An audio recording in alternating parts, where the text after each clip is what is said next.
সুপ্রিয় শিক্ষার্থীরা, এ to Z academy চ্যানেলের পক্ষ থেকে তোমাদেরকে স্বাগতম। আজকের এই পর্বে চতুর্থ শ্রেণীর বাংলা বিষয়ের ময়নামতি চ্যাপ্টারটি নিয়ে আলোচনা করব। 1875 সালের ঘটনা। কুমিল্লার পাহাড়গুলোর পাশে রাস্তা তৈরি হচ্ছে, শ্রমিকরা মাটি কাটছেন। সেখানে হঠাৎ করে তাদের কোদালে পুরনো ইট উঠে এলো, অর্থাৎ শ্রমিকরা কোদাল দিয়ে মাটি কাটছিল, তো তার ফলে পুরনো কতগুলো ইট উঠে এলো। এর আগেও মাটি খোঁড়ার সময়ে পুরনো কিছু জিনিস পাওয়া গিয়েছিল। এসব থেকে ধারণা করা হয় এখানে একসময় সভ্যতা গড়ে উঠেছিল, অর্থাৎ পুরনো আমলে কিছু কিছু মানুষ এই জায়গায় থাকতো।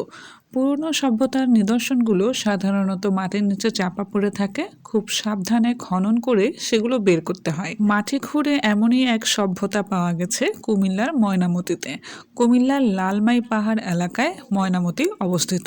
তাহলে তোমাদের যদি প্রশ্ন হয় ময়নামতি কোথায় অবস্থিত, সেটার উত্তর হবে কুমিল্লার লালমাই পাহাড়।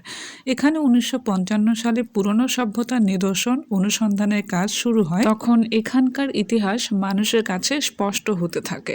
জানা যায় এই এলাকায় অন্তত 30 জন রাজা শাসন করেছিল। ময়নামতি এলাকায় কয়েকটা পুরনো বিহার পাওয়া গেছে। বিহারগুলো বৌদ্ধদের ধর্মচর্চা ও জ্ঞান চর্চার কেন্দ্র। এখানকার সবচেয়ে গুরুত্বপূর্ণ বিহারের নাম হচ্ছে শালবন বিহার। এটি প্রায় 1500 বছরের পুরনো। বিহারটির আকার বর্গের মতো।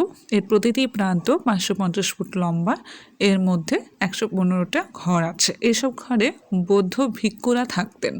বিহারের ভেতর থেকে পুরনো অনেক নিদর্শন পাওয়া যায়। এখানে বৌদ্ধ ভিক্ষু বলতে বৌদ্ধ ধর্মে যারা উপাসনা করে তাদেরকে বোঝানো হচ্ছে। ময়নামতির আরেকটি বিহারের নাম হচ্ছে আনন্দ বিহার। এটি আয়তনে সবচেয়ে বড়। আনন্দ বিহারও প্রায় 1500 বছর আগের। এটিরও আকার বর্গের মতো। এর এক একটি প্রান্ত 650 ফুট লম্বা। ওই এলাকার মানুষের কাছে এটি আনন্দ রাজার বাড়ি নামে পরিচিত। বিহারের বাহিরের দেয়ালে পোড়ামাটির নকশা দেখা যায়। পোড়ামাটির নকশার এরকম কাজকে আমরা টেরাকোটা বলে থাকি। কুমিল্লার ময়নামতি ও এর আশেপাশে রয়েছে অনেক পুরাকীর্তি। এখান থেকে পাওয়া গেছে গৌতম বুদ্ধের মূর্তি, মুদ্রা, অলংকার, শিরমোহর। এছাড়া তামার পাতে লেখা রাজার আদেশের সন্ধান মিলেছে প্রায় 5000 বছর আগের হাতিয়ার। এমনকি পাওয়া গেছে দৈনন্দিন ব্যবহারের অনেক গৃহস্থালী জিনিস। এইসব নমুনা সমৃদ্ধ অতীতের পরিচয় বহন করে। ময়নামতি জাদুঘরে তার কিছু নিদর্শন রাখা হয়েছে। এগুলো থেকে প্রাচীন ইতিহাস ও ঐতিহ্যের অনেক ঘটনা জানা যায়। এখানকার অনেক জায়গায় এখনো অনুসন্ধান করা হয়নি। অনুসন্ধান করলে হয়তো পুরনো সভ্যতা আরো অনেক নিদর্শন পাওয়া সম্ভব। এরপর আমরা অনুশীলনীতে দেখব ছক থেকে গুচ্ছ শব্দ নিয়ে খালি ঘরে বসাতে হবে। প্রথম প্রশ্ন, মাটি কাটার সময় শ্রমিকদের কোদালে উঠে এলো গ্যাপ। এখানে উত্তর হবে পুরনো ইট। খ নম্বরে বলা হয়েছে গ্যাপ এলাকায় কুমিল্লার ময়নামতি অবস্থিত।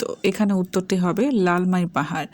গ, প্রাচীন সভ্যতার সাধারণত গ্যাপ চাপা পড়ে থাকে। উত্তরটি হবে মাটির নিচে। ঘ, ময়নামতি এলাকার সবচেয়ে বড় বিহারের নাম গ্যাপ। উত্তর হবে আনন্দ বিহার। ও, আরও পাওয়া গেছে তামার পাতে লেখা গ্যাপ। উত্তর রাজার আদেশ। চ নম্বর, শালবন বিহার গ্যাপ বছরের পুরনো। উত্তর 1500। এই ছিল আজকের পর্ব। পরবর্তী ভিডিওগুলো পেতে আমার চ্যানেলটি সাবস্ক্রাইব করুন। ধন্যবাদ।